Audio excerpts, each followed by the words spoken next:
আসসালামু আলাইকুম, সবাইকে শুভেচ্ছা স্বাগতম। আশা করি সবাই ভালো আছেন, সুস্থ আছেন। এমপিওভুক্ত শিক্ষকদের ইএফটিতে বেতন প্রসেস চালু হওয়ার পর থেকে এই পর্যন্ত টোটালি ৪টি ধাপে ডিসেম্বর এবং জানুয়ারি বেতন পে করছে ইএফটির মাধ্যমে। তো নানা চক্রান্ত এবং জটিলতার কারণে এখনো অনেক শিক্ষক কর্মচারী ইএফটিতে বেতন পান নাই। তো সর্বশেষ পঞ্চম ধাপের জন্য ১৬,০০০ শিক্ষক কর্মচারী ইএফটির মাধ্যমে বেতন পাবেন।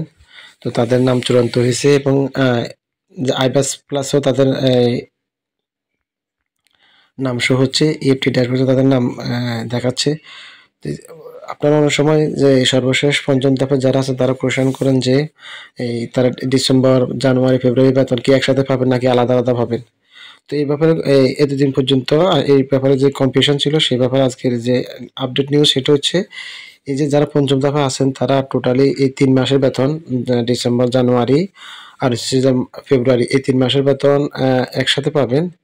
তো সেটা হয়তো এই চলতি সপ্তাহের ভিতরে ওনারা মানসিক যে কর্মকর্তারা আছে যা তারা সবসময় যে চলতি সপ্তাহের কথা বলে থাকেন সেই চলতি সপ্তাহের কথাই বলা হচ্ছে যে চলতি সপ্তাহের ভিতরে এই পঞ্চম ধাপে ১৬,০০০ শিক্ষক কর্মচারী এই ৩ মাসের বেতন একশো হবে, সাথে যে আপনারা নামমাত্র বোনাস পান সেটা।